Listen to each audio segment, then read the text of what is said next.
All right, how's everybody doing today? Hotep, this is Michael Imhotep, founder of the African History Network, host of the African History Network show. It is Thursday, July 18th, 2024, and we are live. So I wanted to do a preview of this new 10-week online course that I teach, Black Resistance Movements from the Haitian Revolution, U.S. Civil War, Civil Rights Movement, and Black Power Movement, 1800 to 1968. Black Resistance Movements, 1492 to 1968. Christopher Columbus, Haitian Revolution, Black Power Movement, how Black people fought against white supremacy, how Black people fought against white supremacy. All right, so give us a thumbs up, give us a like, give us a heart on this broadcast. I do a PowerPoint presentation. We have book references, articles, video clips. So this is a fantastic 10-week online course that I teach. And one of the things that we look at are the various ways that African Americans fought back against white supremacy and racism. Okay, the various ways that we fought back against white supremacy and racism. Visit our website, AfricanHistoryNetwork.com, AfricanHistoryNetwork.com. You can register for this 10-week online course there. Now, this course looks at the different ways that Black people, people of African descent, as well as African Americans, fought back against racism and white supremacy between 1492 to 1968. Between 1492 to 1968. Your understanding of politics is directly related to your understanding of history. We'll analyze history, especially U.S. history, primarily from the African American perspective, beginning in 1492 with the Moors losing control of their last stronghold, Grenada, January 2nd, 1492 to Spain, and Christopher Columbus sailing on his first of 4 voyages when he set sail August 3rd, 1492 on the Nina, the Pinta, and the Santa Maria. And we're going to see that the day before Columbus set sail, August 3rd, 1492, we know that Spain expelled the Sephardim, the Sephardic Jews, on August 2nd, 1492. Okay, so all this takes place in 1492. Now, Christopher Columbus helps to lay the foundation of slavery, racism, capitalism, and the exploitation of African people and Native Americans. We'll look at the Louisiana Purchase, the Haitian Revolution, the 1791 to 1804, because those two events are related. Okay, those two events are related, and the reason why Christopher Columbus is so important, right, is because the island nation of Haiti is on the island that he lands on December 6, 1492, that he calls La Isla Española, which means the Spanish island. And that western third of the island where Haiti is, that was first a Spanish colony conquered by Columbus. And the Spanish colony was called Santo Domingo. And that western third of the island is going to become a French colony in 1697. And the French are going to call it Saint Domingue. And that is where Haiti or Haiti is. And that's where you're going to have the Haitian Revolution. Okay, so we see what Christopher Columbus sets in motion. Okay, and we see this connection, this chronology of history, and that goes back to the African Moors going into the Iberian Peninsula in 711 AD, what today we call Spain and Portugal, defeating the Vandals and the Visigoths, settling in southern Spain, going all across Europe, and taking the teachings from the Nile Valley region of Africa into Europe. And it's going to be these teachings that bring Europe out of the Dark Ages. And they're going to introduce spherical globes, different navigational instruments as well, periodic tables, science, mathematics, arts, architecture, all different types of foods, all of this. Everything we taught Europeans during this period of time, during this 800-year period of time, 711 to 1492, everything we taught them came back to kick us in the behind. So we're going to see how all this history is connected. And we can trace the history back, like I said, to the Moors going in 711 AD. But so we'll look at the Haitian Revolution, the Louisiana Purchase, and the Louisiana Purchase doubles the territory of the U.S. They're going to cover about 15 states out of the land they get from the Louisiana Purchase, 828,000 square miles of land.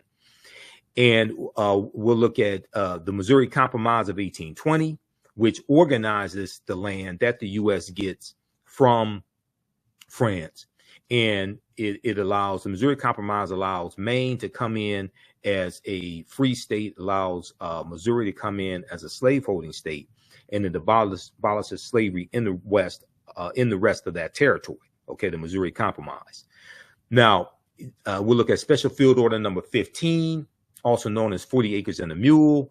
We'll look at General Order number 3, which deals with what we call Juneteenth. General Order number 3, Major General Gordon Granger delivers General Order number 3 in Galveston, Texas, June 19th, 1865.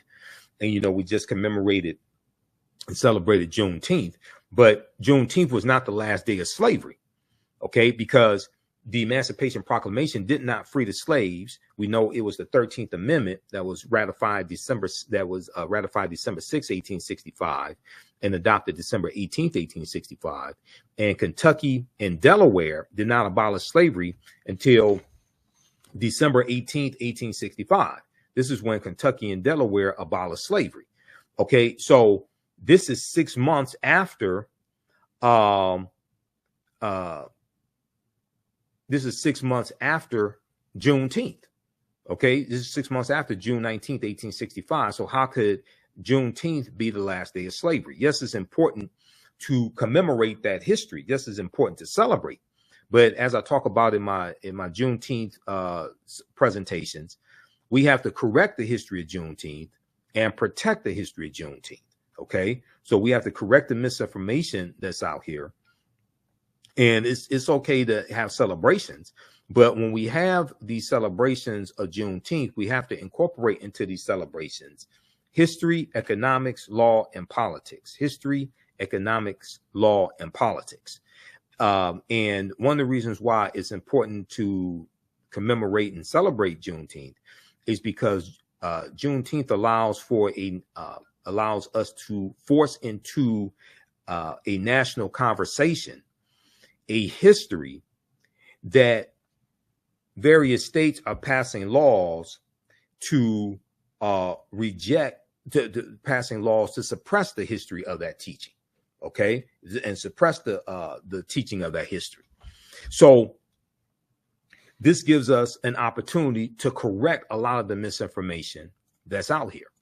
All right, so we go through and look at a lot of this history chronologically and look at various ways that African Americans fought back against white supremacy and racism. There was armed resistance. We fought back economically by using the cooperative system of cooperative economics, whether it was the Free African Society of 1787, whether it was the Colored Merchants Association in 1928, whether it was the Colored Farmers Union in the 1880s that starts in Texas and grows to 1.2 million members. Okay, whether we fought in the courts with lawsuits, Smith versus Allwright, 1948, which was 1944, which is fighting against the all-white primaries that Democrats were having in Texas, whether it's Brown versus Board of Education, whether it's Gomillion versus Lightfoot, 1957, U.S. Supreme Court case, 1960 U.S. Supreme Court case, Gomillion versus Lightfoot, that stemmed from the state legislature in Alabama redrawing the district lines of Tuskegee, Alabama, to try to lock out almost all of the African Americans there in Tuskegee, to redraw these district lines to suppress the African American vote. Okay, and this was at a time when they're operating under the Alabama State Constitution in 1901, which was imposed to impose segregation. Okay, Alabama State Constitution in 1901, and they imposed. It was designed to solidify white supremacy.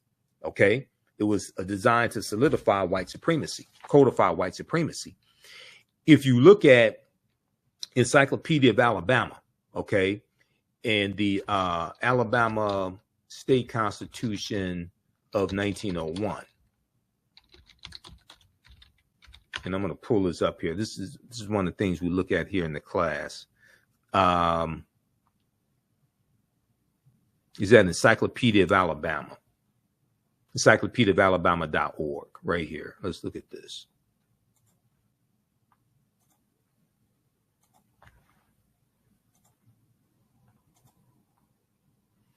Okay, Encyclopediaofalabama.org, Alabama Constitution 1901. Written primarily to codify white supremacy by disfranchising African Americans, by disfranchising blacks. The Constitution of 1901 continues to shape Alabama politics in the 21st century. The Constitution also concentrated power in the state legislature, decreased opportunities for home rule, and established voter requirements that even many white men could not meet, reducing the political influence of the state's many poor whites. The political developments that led to the Constitution of 1901 originated in the post-Civil War Reconstruction era, 1865 to 1877. The Republican-controlled U.S. Congress abolished slavery under the 13th Amendment, granted citizenship to former slaves under the 14th Amendment, and guaranteed them the right to vote with the 15th Amendment of 1870. Congress forced the ex-Confederate states to pass constitutions that further articulated these rights for former slaves. When Alabama's Democratic Party regained control of the state government in the election of 1874, one of its first actions was to overturn Alabama's Reconstruction Constitution of 1868, which had expanded voting rights among African Americans and poor whites. And one of the things, when you study the Alabama state constitution, that Reconstruction Constitution of 1868, one of the things that it does is it creates the first publicly funded, the first state-funded public education system in the South, and it was an integrated public education system where African American children were educated right next to white children. Okay, this is under that Reconstruction Constitution of 1868 in Alabama. All right, but when the white supremacists take back control of the state legislature in 1874, they're going to overturn the Alabama Reconstruction Constitution of 1868. So this plays a huge part in the politics that we see in this country today, especially in the southern states, especially in these former Confederate states. Okay, so this is the type of information that we get into in this class. This is a deep, deep history. And your understanding of politics is directly related to your understanding of history. Okay, now, if we go back, now these are some of the slides that I'm going to show you. These are some of the slides from my actual class, okay? And I put together this class. This is the second course that I teach. The first course that I teach is called Ancient Kemet, the Moors, and the Ma'afa, Understanding the Transatlantic Slave Trade, what they didn't teach you in school. Okay, and that's a 10-week online history course that I teach as well. We deal with thousands of years of history and what leads up to the transatlantic slave trade taking place. Visit our website, AfricanHistoryNetwork.com, AfricanHistoryNetwork.com to register for these classes. And we have our next class is Sunday, July 21st. Okay, so if you go to our website, AfricanHistoryNetwork.com, scroll down the page, we have the information right at the top of the page. Black resistance movements, Christopher Columbus, the Haitian Revolution, and the Black Power movement, 1492 to 1968.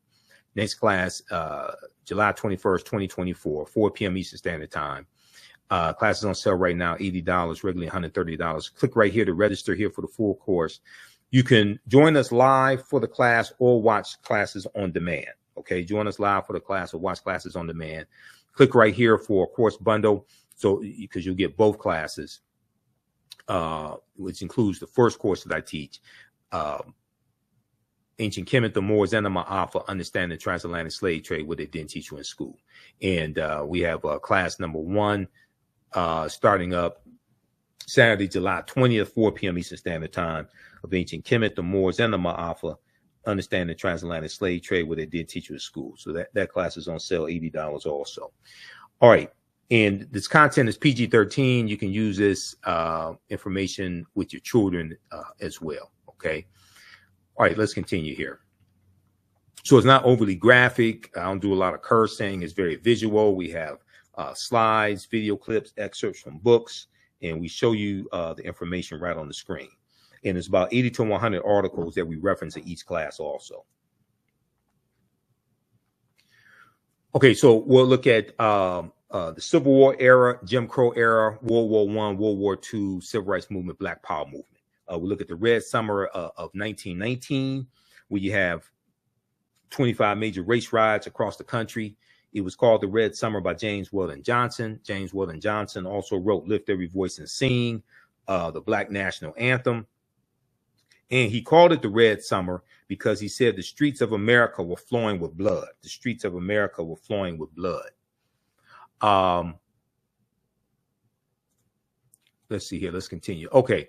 So it's important to understand this chronology of history to get a better understanding of how we got to where we are today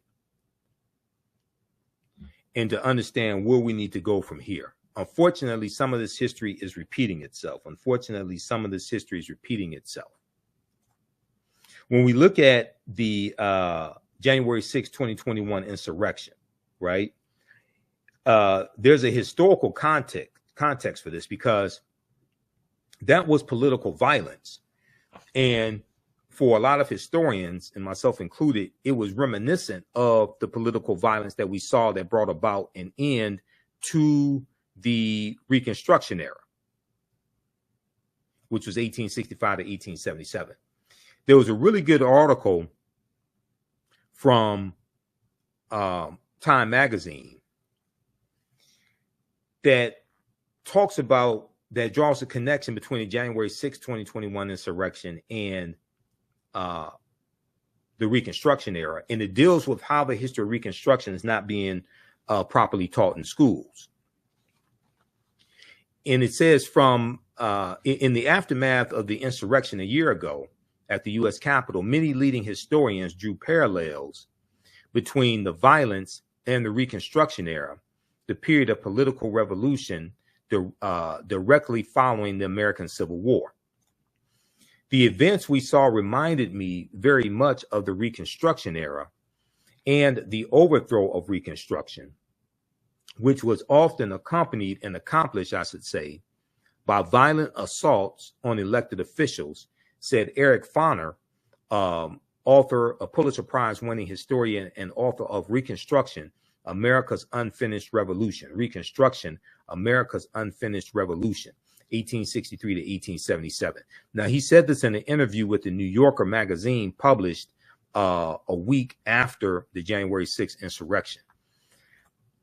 Scholars say studying the aftermath of the Civil War can help put into context many of the most seminal events in the U.S. in recent years, from the brutal murder of George Floyd by police in 2020, May 25th, 2020, when George Floyd was killed, Minneapolis, Minnesota, to the voter suppression laws enacted after African-American voters played a role in helping Joe Biden and Kamala Harris be elected president and vice president in 2020.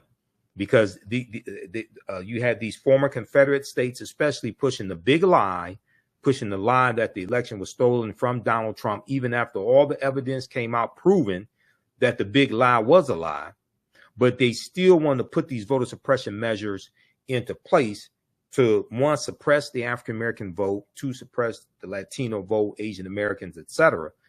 But this was a power grab, okay? But this goes back to the voter suppression laws that we saw being put in place after Reconstruction ends, okay? And you have the rewriting of various state constitutions, like the Alabama state constitution rewritten in 1901. But despite the timeliness of the era in today's climate, many students in American schools will not get a full education on Reconstruction until they go to college. But many of them are not going to go to college. Okay, so a lot of them are not going to know this information. Check out this article here from Time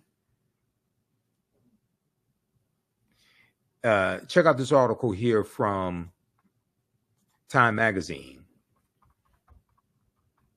It's called "A New Report Finds That 45 States Are Failing to Teach Students About the Period That Shaped Race Relations After the Civil War." A new report finds that 45 states are failing to teach students about the period that shaped race relations after the Civil War. And then the article goes on to say, now this is from January 12th, 2022. Okay, a little more than a year after the January 6th, 2021 insurrection incited by the traitor-in-chief, Donald Trump. Now, this article goes on to say,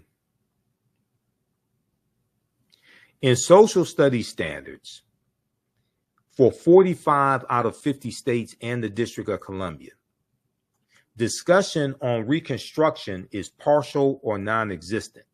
Discussion on Reconstruction is partial or non-existent, according to historians who reviewed how the period is discussed in K through 12 social studies. Okay. Discussed in K through 12 social studies standards for public schools nationwide. In a report produced by the education nonprofit Zen Education Project, the study's authors say they are concerned that American children will grow up to be uninformed about a critical period of history that explains why full racial equality remains unfulfilled today. Okay, that explains why full racial equality remains unfulfilled today. So racism is a system of advantage and privilege distributed based upon race, which comes out of the ideology of European white supremacy. Okay, racism occurs when one race of people control the majority of the wealth, power, and resources, land, access to education, access to opportunity, jobs, businesses, etc. And they use that power to marginalize, subordinate, and do harm to another race of people. This is what racism is. Racism has nothing to do with calling people racial epithets, calling people the N-word, things like that. Racism is a power structure.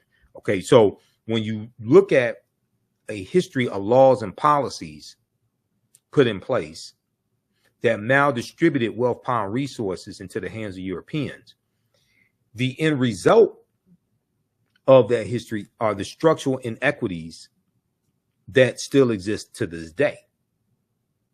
And the racial wealth gap is one of those glaring examples of the structural inequities, the 8-to-1 racial wealth gap between African Americans and white people. Okay, the racial wealth gap does not exist because white people are 8 times smarter. Does not exist because white people worked 8 times harder. Okay, it exists because of the laws and policies put in place that maldistributed wealth, power, and resources into the hands of Europeans.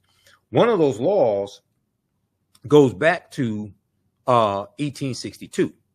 Okay, so yes, 246 years of slavery and African Americans largely not receiving any type of reparative justice to repair the damage of slavery. Okay, and not being given land, not being given any compensation, things like this, generally speaking. Yeah, but let's look at this here. Let's look at this specifically.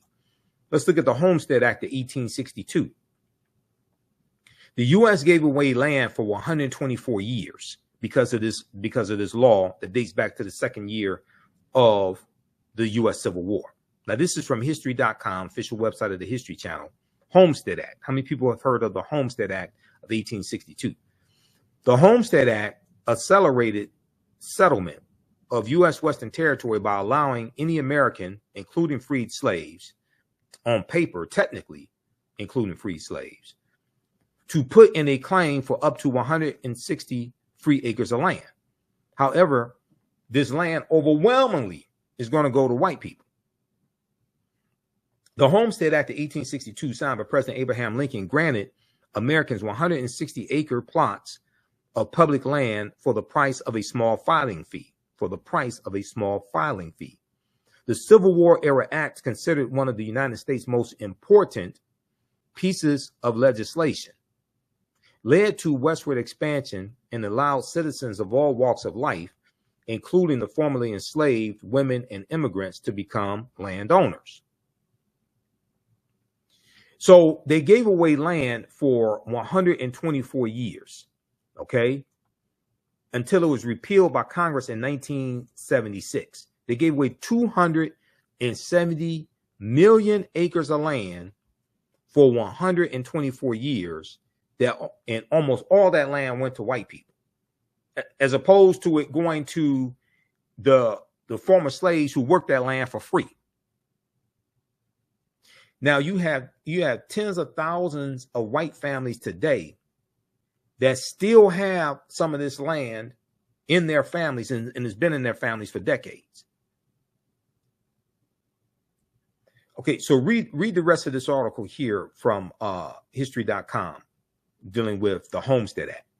To make a claim, homesteaders paid a filing fee of $18, a $10 fee to make a temporary claim on the land, $2 for the commission to the land agent, and an additional $6 final payment to receive an official patent on the land. Land titles could be purchased from the government for $1.25 per acre following 6 months of proven residency. Okay, so read the rest of this piece here. Now, we largely get locked out of this land giveaway. Then you have the Southern Homestead Act of 1866, which gives away about 45 million acres of land. Then you have the Dawes Allotment Act of 1887 that gives away 138 million acres of land.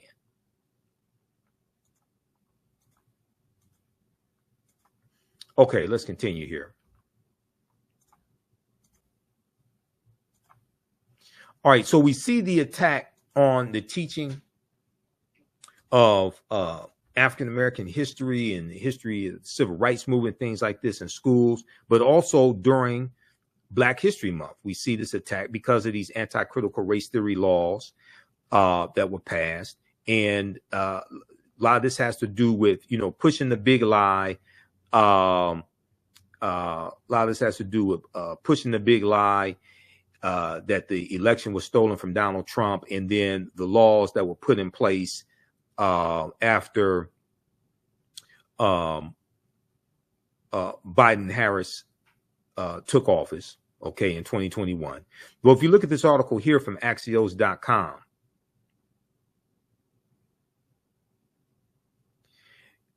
new rules are limiting how teachers can teach Black History Month. We see Black History Month is under attack. Mock slave auction. Now, this is an article from USA Today. Mock slave auctions, racist lessons, how U.S. history class often traumatizes, dehumanizes Black students. Republican state lawmakers want to punish schools that teach the 1619 Project. This is another article from USA Today as well. So we go through and look at this history chronologically, and the Haitian Revolution is connected to Christopher Columbus in Spain conquering the island of Hispaniola, where in the western third of that island is where you're going to have Haiti, which is going to be a French colony, okay, Saint-Domingue. Now, the Louisiana Purchase of 1803, the U.S. gets 828,000 square miles of land from France. And this is going to double the territory of the U.S. at the time. The U.S. is going to carve out about 15 states from this land that they get from France. Now, France did not have a legal claim to this land.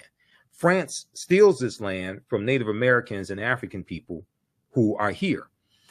And one of the reasons that France is going to sell this land is because of they're going almost bankrupt. Napoleon and France are going almost bankrupt fighting against the Haitians during the Haitian Revolution in 1791 to 1804.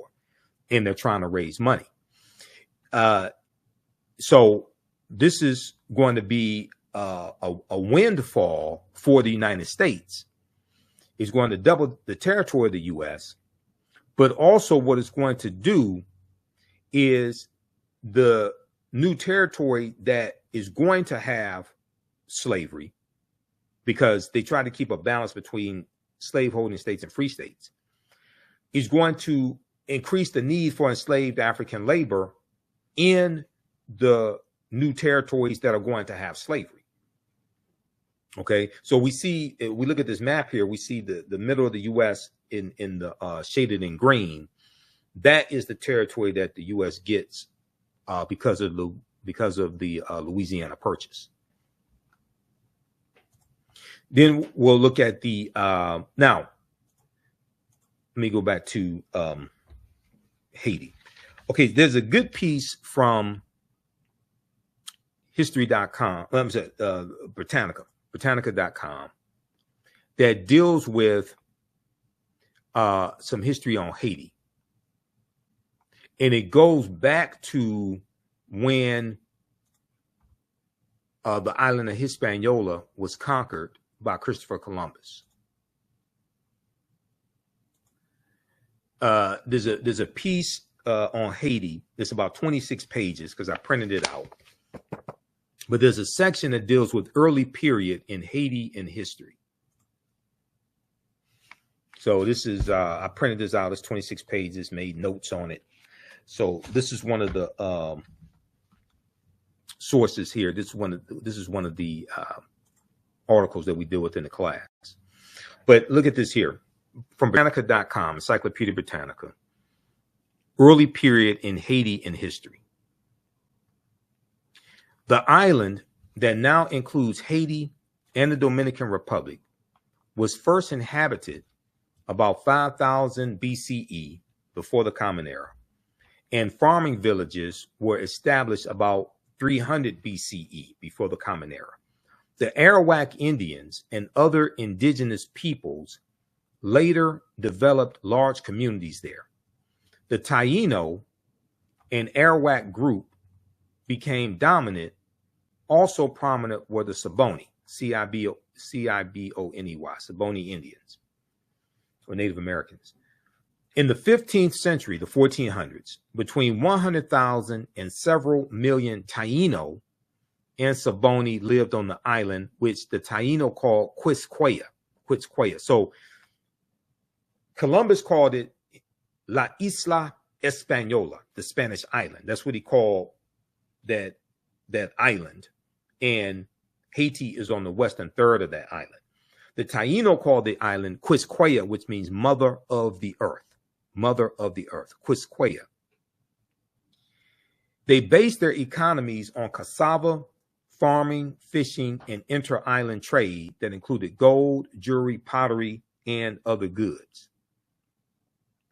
Italian navigator and colonizer and mass murderer and master of genocide Christopher Columbus sighted Quisqueya on December 6, 1492. December 6, 1492. And he named it La Isla Española, the Spanish island.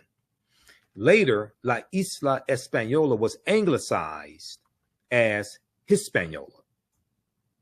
Over the next few decades, the Spanish enslaved vast numbers of Taino and Saboni to mine for gold.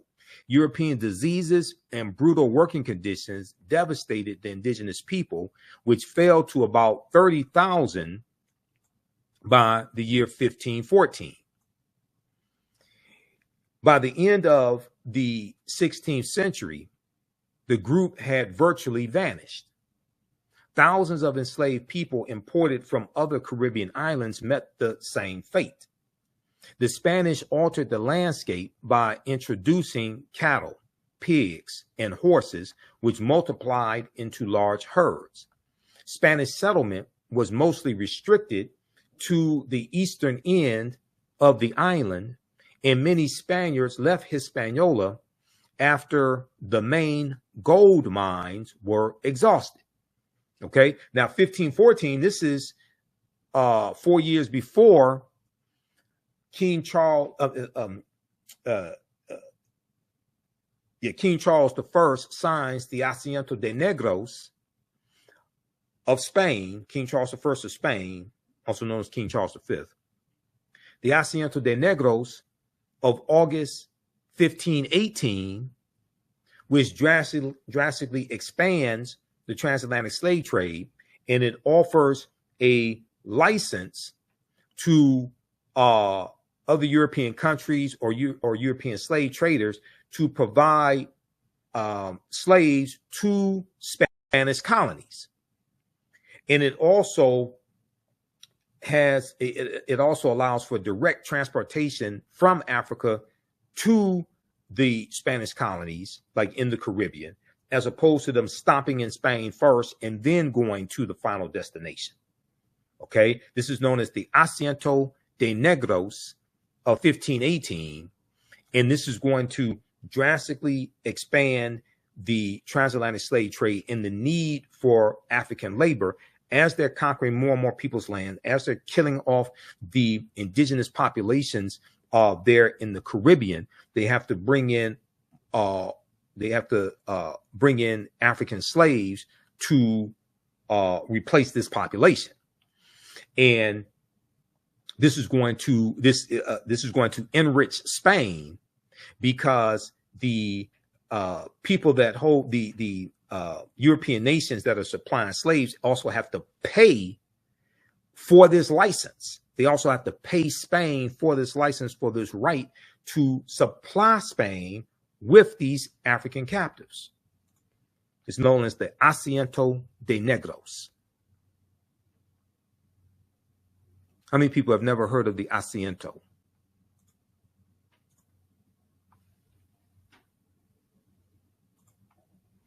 All right, let's continue here. So French pirates in the mid-16th century, the mid-1500s, entrenched themselves firmly on Torture Island and other islands off the western end of Hispaniola. Subsequently, both French and British buccaneers or pirates held bases there. Permanent settlements began to develop,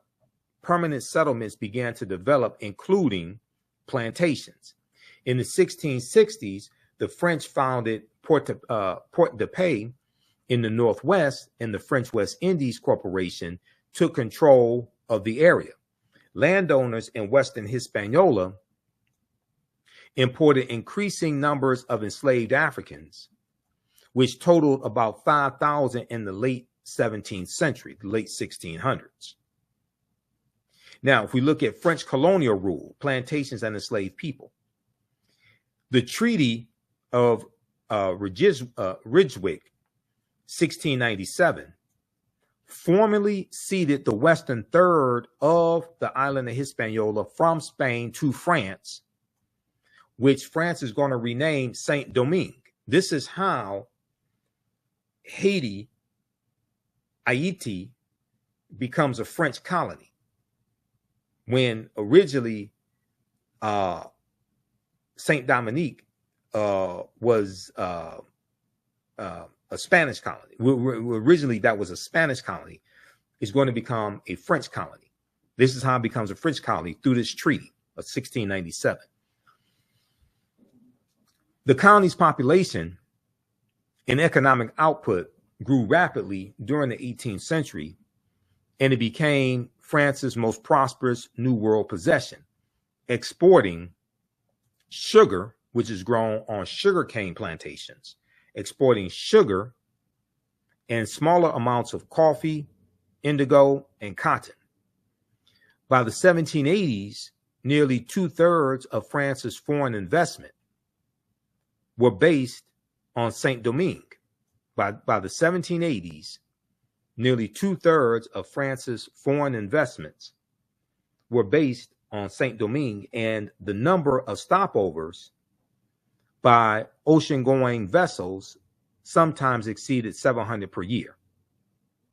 The development of plantation agriculture profoundly affected the island's ecology. Enslaved Africans toiled ceaselessly to clear forests for sugarcane fields, and massive erosion ensued, particularly on the steep marginal slopes that had been allocated to enslaved people for their subsistence crops. Soil productivity declined markedly in many areas, and formerly bountiful streams dried up. However, European investors and landowners remained unconcerned about or unaware of the long-term consequences of their actions, believing instead that an overpopulation of enslaved people was the key to wringing more profits from the region. So we can the political turmoil that we see in Haiti today, we can trace, you go back in history, we trace this back to Christopher Columbus in Spain, conquering that island nation. And then France taking control of that island. Let me phrase it.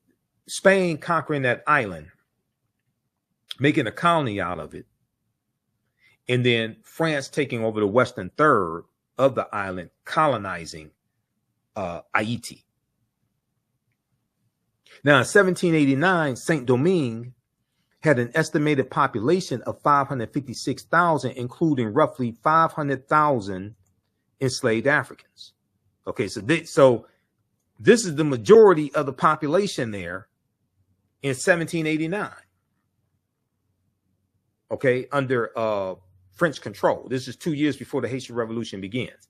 In 1789, Saint-Domingue had an estimated population of 556,000 people, including roughly 500,000 enslaved Africans, a 100-fold increase over the previous century, 32,000 European colonists, and 24,000 free mulattoes, people of mixed African and European descent, or blacks. Okay. All right. So read the rest of this. This is some of the information we cover here in the class. But this is at Britannica.com, early period in Haiti in history. Okay. Give us a thumbs up, give us a heart, give us a like on this broadcast. And this is just a preview of some of the information we deal with in this this new 10-week online course that I teach. Black Resistance Movements, 1492 to 1698, Christopher Columbus, Haitian Revolution, Black Power, how Black people fought back against white supremacy. And we look at a chronology of history, but something else very important that we look at in this class are the various ways that African Americans fought back. Now, when we look at Columbus, Columbus never came to the land that we call the United States of America. The closest he came here was Cuba, which is 90 miles away. So he never came to the land we call the United States of America. He goes into the Bahamas, Cuba, and Hispaniola on his first voyage that he set sail on August 3rd, 1492. His second voyage, September 1493, he goes into the West Indies and Puerto Rico, Puerto Rico and Jamaica, 1494. He conquers Jamaica in 1494. His third voyage, May 1498, goes into Trinidad and Venezuelan mainland in South America. His fourth and last voyage, May 1504, conquers Panama and Honduras in Central America.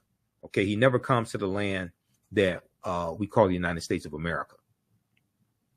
So we'll go through, look at history. We'll look at the U.S. Civil War, what leads to the Civil War. We'll look at the Reconstruction era, 1865 to 1877, Mexican-American War, 1846, 1848.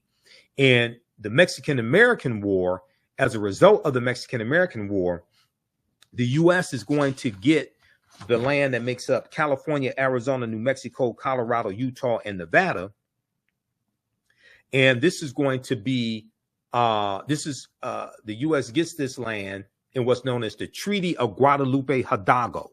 The Treaty of Guadalupe Hidalgo of 1848, which ends the Mexican-American War. And is going to increase the territory of the U.S. And in 1850, you're going to have what's known as the Compromise of 1850, which consists of 5 bills. And this is designed to organize the land that the U.S. gets from Mexico because of the Treaty of Guadalupe Hidalgo. And one of the things that the Compromise of 1850 does is allows California to come into the state as a free state. Okay, they abolished slavery and come into the Union as a free state. 1850, California. They're going to have about, estimates are about 4,000 semi-slaves from 1850 to about 1860. The California Reparations Task Force documents this in their report. Okay, but California does not have a deep history of slavery. But they do have California does have a deep history of racism, segregation, Jim Crow laws, fugitive slave laws, things of this nature. California does have a deep history of that. Okay. All right. So they will deal with things like the Kansas-Nebraska Act of 1854 that allowed westward expansion of slavery into the Kansas-Nebraska territory. The Republican Party is going to be founded as a direct backlash to the Kansas-Nebraska Act of 1854. The Republican Party is going to be founded in 1854 as a direct backlash to this. Okay.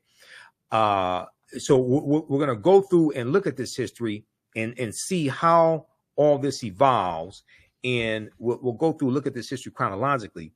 But more importantly, we're going to look at how African Americans fought back against what's taking place.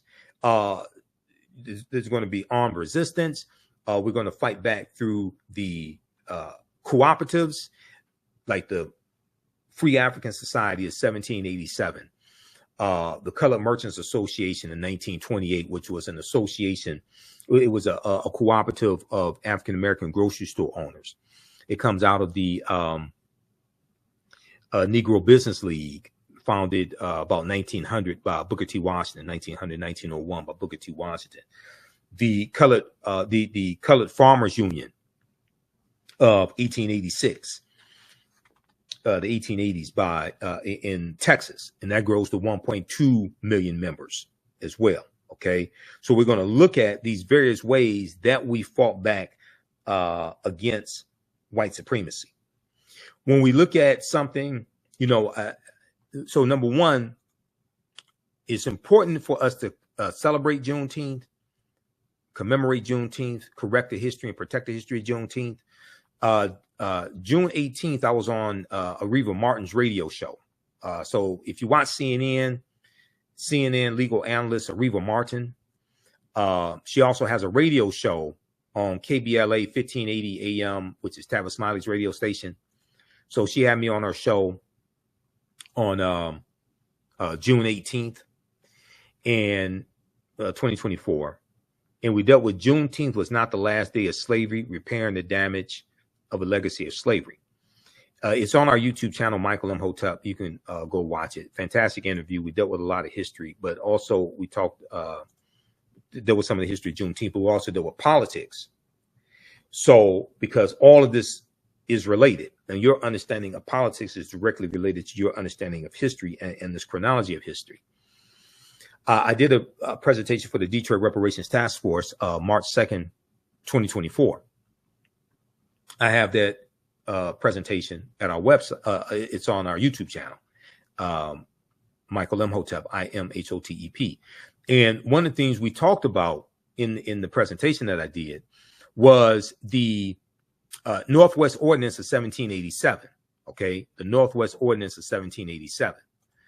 And the Northwest Ordinance of 1787 is one of the reasons why you don't have a deep history of slavery in the Northwest Territory, including the state of Michigan.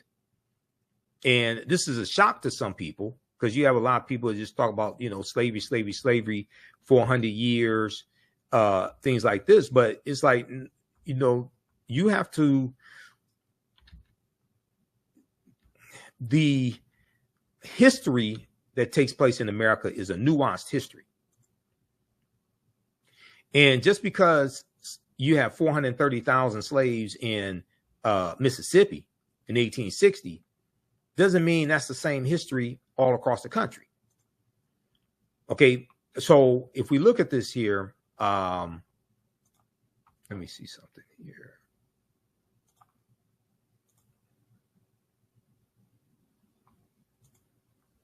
All right, here's the presentation right here. So I did this March 2nd, 2024 in for the Detroit Reparations Task Force. Let me try to expand that. There we go.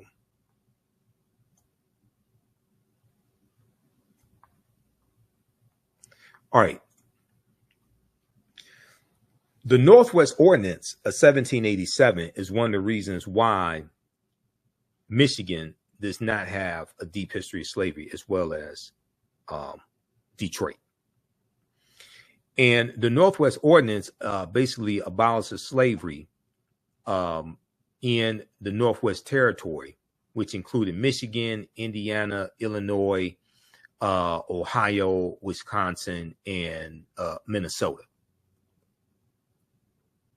Also, the climate in Michigan is another reason why you don't have a deep history of slavery as well.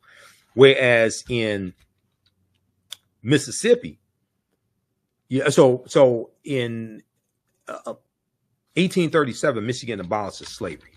Okay, Michigan abolishes slavery in 1837. And about 1832, Michigan, I think the number was about 23 slaves in 1832. And let me pull this up. Let me look at this here. Whereas in 1860, Mississippi had 430,000 slaves. The history of Michigan and Mississippi is totally different. So you can't, so you have to, especially when you do a municipal reparations, you have to understand the city and state that you're talking about. Texas had 250,000 slaves in 1865. Okay, that's not the history of Michigan or Detroit.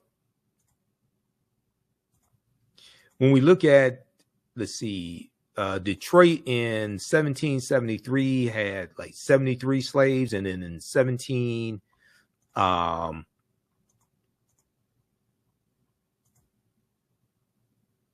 in the 1780s they had something like, let's see here, what was that number?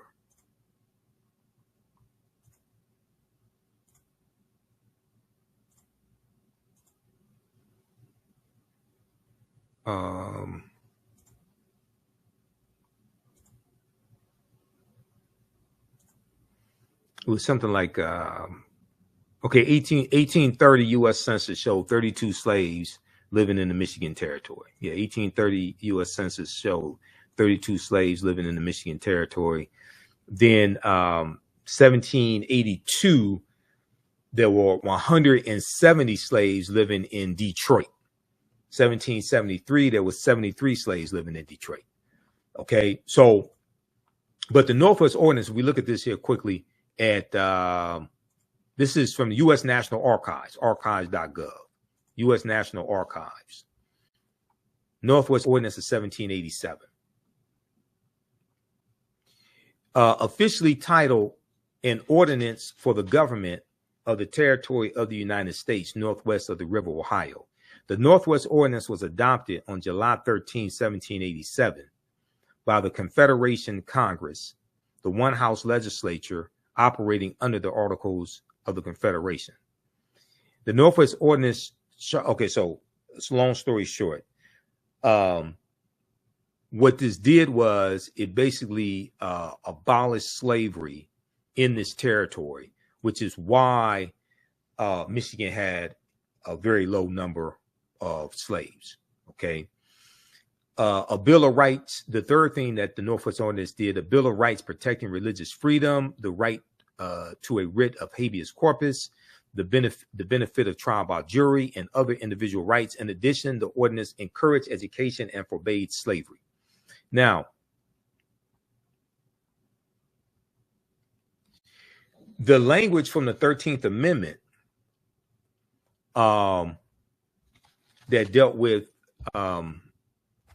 involuntary servitude, that language comes directly from the Northwest Ordinance of 1787.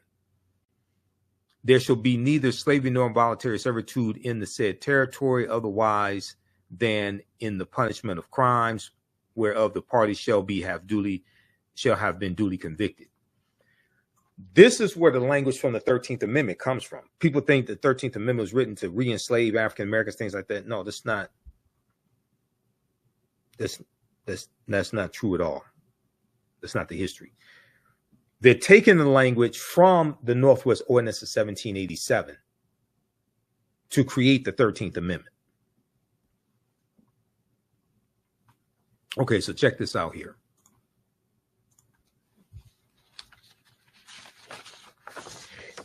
Then we look at things like Project 2025, right? That Project 2025 has a historical context. I was speaking at a Juneteenth celebration on Saturday, I think that was June 15th, Jubilee Detroit, the Juneteenth Jubilee Detroit at the Joseph Walker Williams Center. And yeah, that was Saturday, June 15th, 2024. And it was a panel discussion dealing with politics. It's called Voting Vigilantes. It's on our YouTube channel. You can go watch it. It's on our Facebook page also. One of the things I talked about was Project 2025. Now, this is for Taraji P. Henson talked about it at the BET Awards. I'm glad she did talk about the BET Awards because more people found out about it. Okay, but what is Project 2025? The Presidential Transition Project explained. Now, this is from June 10th, 2024. Okay, June 10th, 2024. And this is from USA Today. Very, very good article from USA Today. And they talk about the detailed plan to dismantle and reconstruct the government laid out by conservative groups known as the 2025 Presidential Transition Project. Okay. Now, this is from the Heritage Foundation. The Heritage Foundation is a right-wing political think tank that crafts conservative policy. Okay. And Project 2025 has critics up in arms over its apocalyptic and authoritarian nature. The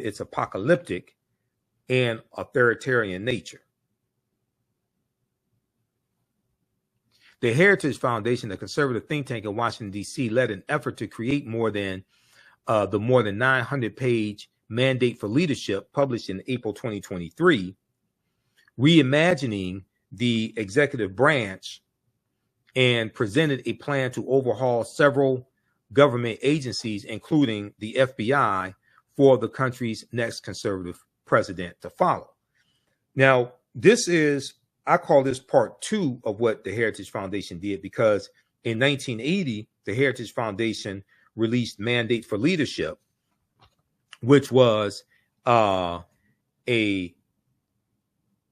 book that they released in 1980 that contained 2,000 policies that they wanted the Reagan administration to adopt. The Reagan administration adopted 64% of those policies in Reagan's first term. Okay, so, and that was called Mandate for Leadership, 1980. Project 2025 is called Mandate for Leadership also. Okay, this is part two. They're running a part two because part one worked. And a lot of people don't know that there was a part one called Mandate for Leadership. You didn't have social media in 1980. Now you do have social media, and millions of people are finding out about this. And what they're finding out about is like, oh, hell no, we don't want this. You have even some Republicans that are against it. This is for the MAGA Republicans, okay, like Hulk Hogan and Kid Rock. 900 and Candace Owens and Byron Donalds and Senator Tim Scott. 900-page mandate for leadership published in April 2023, reimagining the executive branch of the government, and presented a plan to overhaul several government agencies, including the FBI, for the country's next conservative president to follow. According to the project's website, the playbook provides a governing agenda and a lineup of people ready to implement it to, quote, rescue the country from the grip of the radical left. Rescue the country from the grip of the radical left. It includes a domestic and foreign policy agenda, a list of personnel training, and a 180-day playbook. Now, so the policies that they lay out to be implemented in Project 2025, they want implemented in the first 180 days of a possible Trump administration. What about the other 3.5 years? What are they going to do the rest of the 3.5 years? Quote, it is not enough for conservatives to win elections, end quote, Project 2025 said on its website. With the right conservative policy, recommendations, and properly vetted and trained personnel to implement them, we will take back our government. Take it back from who? The radical left. Who's the what radical left are you talking about? You're talking about policies that saved the economy and brought us out of COVID. What policies are you against? So they're against diversity, equity, and inclusion. They're against affirmative action. No Republicans support reparations.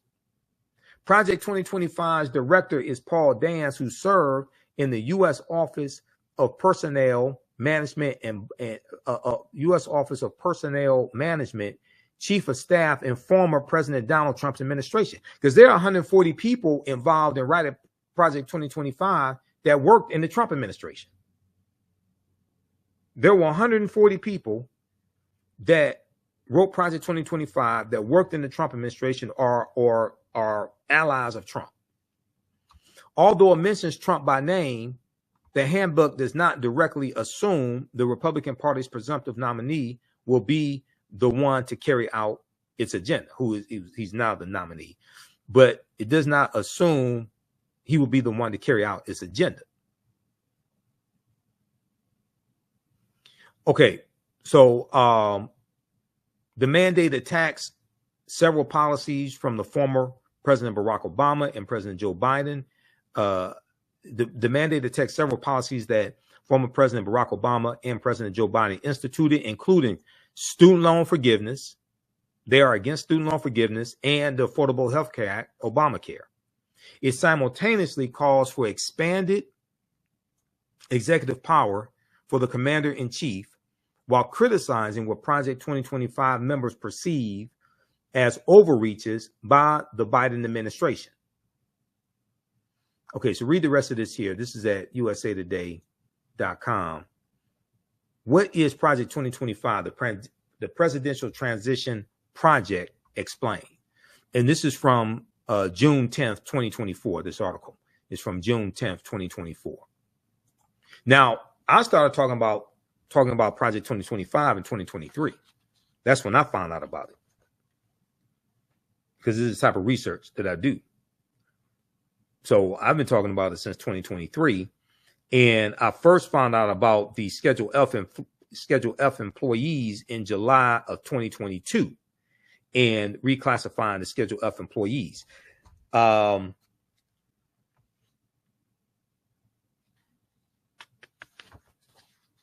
right, so visit our website, AfricanHistoryNetwork.com. AfricanHistoryNetwork.com. You can register for this new 10-week online course that I teach. Black resistance movements, 1492 to 1968. From Christopher Columbus to the Haitian Revolution and Black Power movement, 1492 to 1968. We go through and look at history chronologically, and we look at how African Americans fought back against white supremacy and racism, the various ways we fought back against white supremacy and racism, understand these laws and policies that were put in place that brought us to where we are today, to understand where we need to go from here. So this class just started up. The next class is Sunday, July 21st, 2024, 4 p.m. Eastern Standard Time. Register for the class here. We have a course bundle where you get both courses that I teach, this course and the first course, Ancient Kemet, the Moors, and the Ma'afa, Understanding the Transatlantic Slave Trade, where they didn't teach you in school. Class number 1 of that class starts up Saturday, July 24th, 2024, 4 p.m. Eastern Standard Time. Okay. All right. Remember, right now it's correct, wrong behavior. It's not